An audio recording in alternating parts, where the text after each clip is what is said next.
నమః.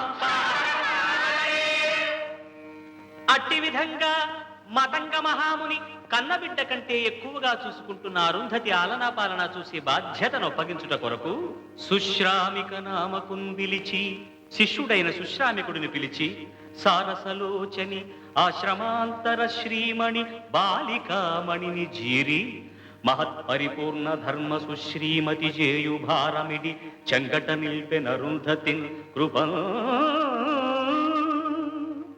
ఆ ప్రకారంగా నీ కథ లాంటిదేంట్రా? నువ్వు శారద బాధ్యత తీసుకుని చదివించడంలే, అలాగే అరుంధతి బాధ్యత సుశ్రామికుడు తీసుకున్నాడన్నమాట.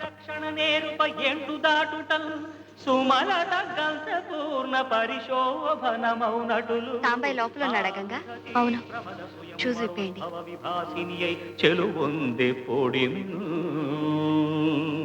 అరుంధతి యవ్వనం మొగ్గతొడిగి వికసించింది. ఆమెను చూచిన సుశ్రామికుడు, ఈ మదవతి నేనే ప్రోదినిడి మలిచిన తీవియా పూలు పూయగా. అనుకోకుండా వచ్చేసా. భాస్కర్, తాంబై అని చెప్పానే వీరే. నమస్కారం అండి. ఈయన నాతో పాటు కాలేజీలో చదువుకున్నారు. కానీ అతని ప్రేమ సంగతి తెలియని అరుంధతి తాను మనసిచ్చిన వశిష్ఠుణ్ణి వెంటనిడుకుని తమ వివాహానికి అనుమతి కోరడం కోసం సుశ్రాముకుని వద్దకు వచ్చింది. అవునండి, ఈ విషయం మీతో చెప్పడానికి శారద సిగ్గుపడుతోంది. మేమిద్దరం ప్రేమించుకున్నాం. మీ అనుమతితో పెళ్లి చేసుకోవాలని నిర్ణయించుకున్నాం. అతడు చంద్రుడు, చంద్రిక ఆమెయనగా, ఆమె రససిద్ధి భావము అతడుగా, ద్వైతమద్వైతమై ముక్తి దాల్చనచట. ఇంత సంతోషమైన మాట చెప్పడానికి సిగ్గెందుకు? ముక్తి దాల్చనచట.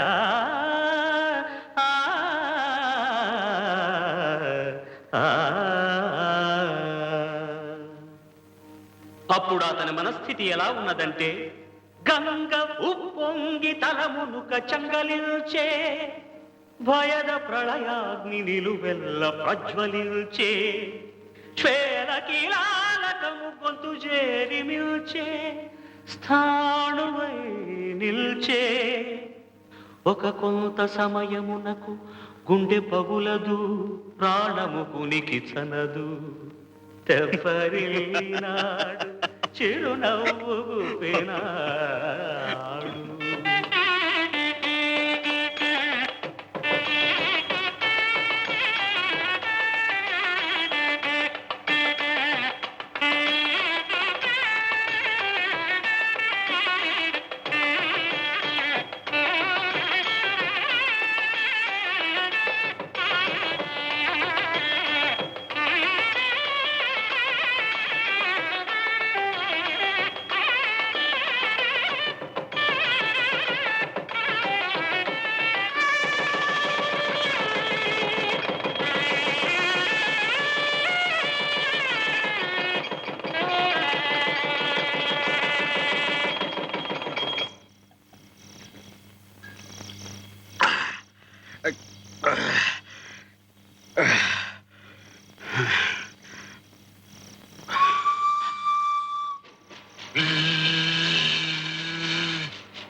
భార్యాభర్తలు ఇద్దరు ఒకళ్ళ పక్కన ఒకళ్ళు కూర్చుని అలా రైల్లో వెళ్తా ఉంటే ఏం కళ, ఏం కాంతి. అమ్మోరు అయ్యోరు ఊరేగింపుకి వెళ్తున్నట్టుగా ఉంది. కానీ ఎరా సిన్న, మన శారదమ్మ మొగుడుతో వెళ్తున్నట్టుగా ఉందిరా. ఏంటి వాసన? తాగితే వాసన కొట్టదంట్రా. అవును, తాగాను. బ్రహ్మాండంగా శారదమ్మ పెళ్లి చేసినందుకు తాగాను. సంతోషంగా శారదమ్మని అత్తోరింటికి పంపినందుకు తాగాను. ఎవడ్రాట చేయగలిగింది? మగాడెవడైనా ఉంటే రమ్మన. నాకు జరిగిన విషయం దిగమింగాలంటే మామూలు గుండె సాలుద్దా? అదంతా తట్టుకుని ఆగుద్దా? శారద ఏంటిదంతా? శారదాని అట్టా ఇట్టా చూసుకున్నానా, నాయుడు బావ ఎంకిని దాచుకున్నట్టుగా గుండెల్లో పెట్టి దాచుకున్నాను. ఎంకి నా ఎంకి సిరునవ్వు నాకుంటే ఎందుకీ ఎన్నెలలు నాకెందుకంటే ఎంకి నా తప్పు రాయ్ తప్పు. ఇక శారదం ఆలోచనే రాకూడదు. అంతా మన మంచిగా జరిగింది అనుకోవాలా, మర్చిపోవాలా. అనుకోవడం ఏమిటి, మన మంచిగా జరిగింది. రే సినా, చాలా మంచి జరిగిపోయింది రోయ్. ఒకవేళ నేనే శారదమ్మను పెళ్లి చేసుకుని ఉంటే, మాకే పిల్లలు పుట్టుంటే అప్పుడేం జరిగేది చెప్పు. నువ్వు చెప్పలేవు రోయ్, పశువుడు కదా. నీకు చాలా అన్యాయం జరిగిపోయేది రోయ్. మా సొంత పిల్లల మీద మమకారంతో నిన్ను సరిగ్గా చూసుకునేవాళ్ళం కాదు. అప్పుడు నువ్వేమో దిక్కులేని వాడివి అయిపోయేవాడివి, నాకేమో మా చెల్లికి ఇచ్చిన మాట సెరిగిపోయి ఉండేది.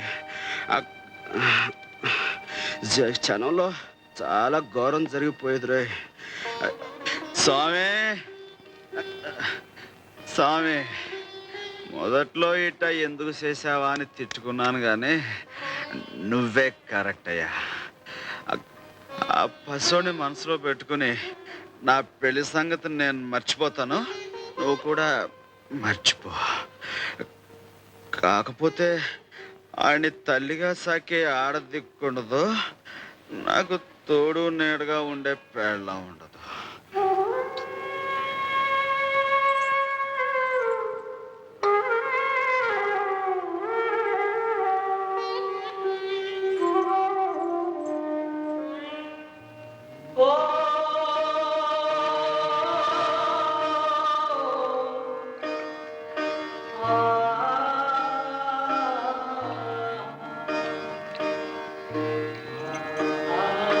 కాకపోతే ఆయన్ని తల్లిగా సాకే ఆడదిక్కుండదు, నాకు తోడు నీడగా ఉండే పేళ్ళ ఉండదు.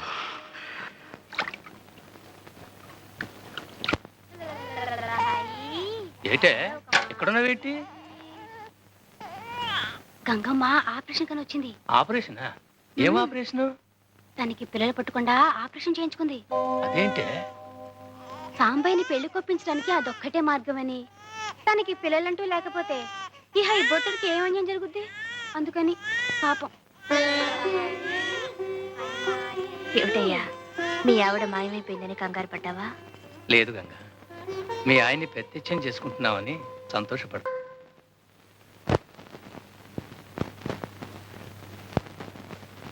బొట్టు అంటే పెట్టాల్సింది ఇక్కడ, మొహం అంతా కాదు. ఊరికే అట్ట తుడిచేసుకోమాకయ్యా, తప్పు. ఎందుకని? వీళ్ళెవరే?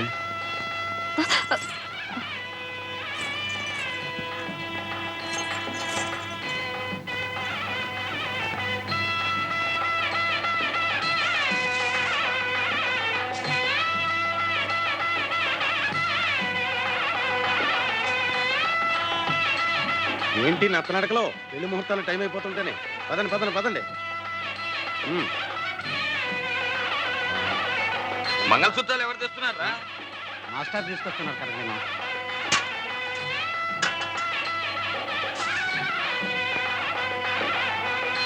నమస్కారం. రండి పంతులు గారు, మీ ఏర్పాట్లు ఇక్కడ చేసుకోండి.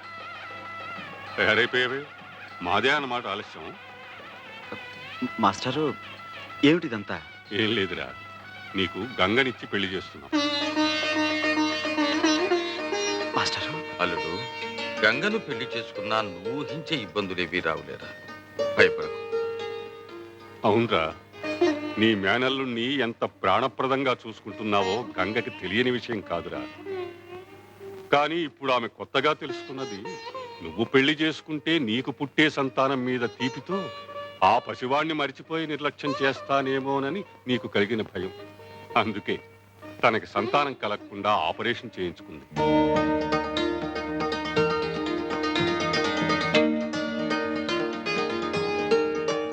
ప్రతి ఆడది గృహిణి కావాలని కోరుకుంటుంది. తనకు పుట్టిన బిడ్డకు మాతృమూర్తి అయి తరించాలని తపస్సు చేస్తుంది. కానీ గంగ చేస్తున్న తపస్సు నీ శరీరంలో సగభాగం కోసమే కాదు, తనకు పుట్టని ఆ పసిబిడ్డకి తనే పూర్తిగా తల్లి కావాలని, ఆ అర్హత నీతో పొంది తరించాలని.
నన్ను పెళ్లి చేసుకుంటావా?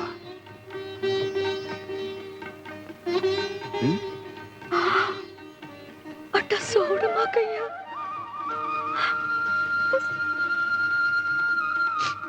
పిచ్చిదానా, నువ్వింత త్యాగం చేసిన తర్వాత ఓ పురోహితుడు, బాజా భజంత్రీలు, మంత్రాలు, ఈ తతంగం అంతా కావాలా? ఆ దేవుడే దగ్గరుండి పెళ్లి జరిపించడు. సాంబయ్య సాంబయ్య సాంబయ్య ఏమిట్రా? సాంబయ్య! ఏమిటి? ఏమైంది? ఏమిటా కంగారు? సాంబయ్య, గోవింద్ గాడు కొట్టు నిప్పంటించాడు. అర్థం వచ్చిన వాళ్ళందరినీ నరికి చంపేస్తానని బెదిరిస్తున్నాడు. కానిస్టేబుల్ గారు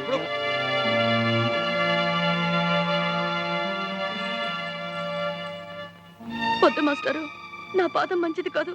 పెళ్ళనుకున్న క్షణాన్ని ఎంత ఘోరం జరిగిందంటే నేను చాలా పాపిస్తున్నాను. నాకే పెళ్ళొద్దు. ఇదిగో అమ్మాయి, గంగా! గంగా!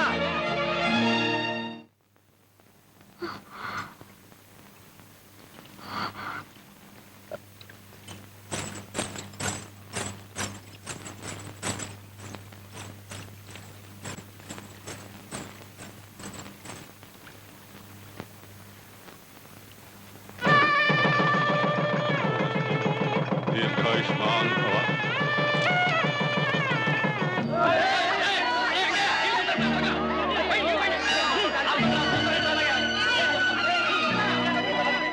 వీడు కొట్టును కాపాడటానికి పోయి ప్రాణం మీదకి తెచ్చుకున్నాడు బాబు.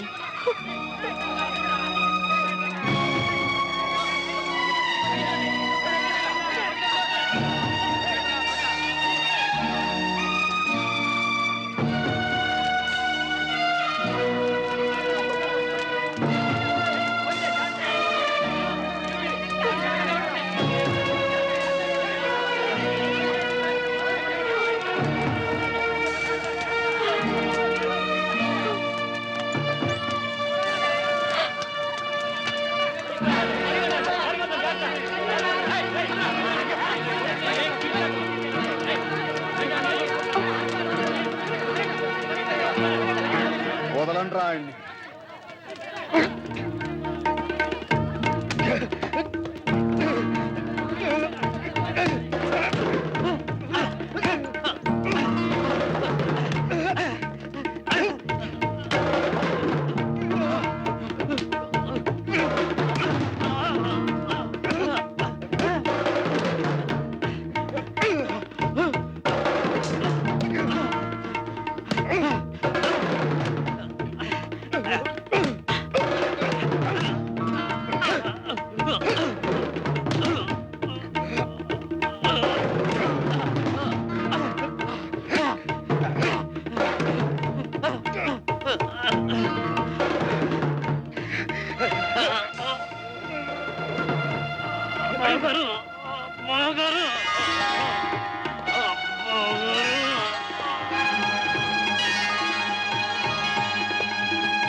Order order.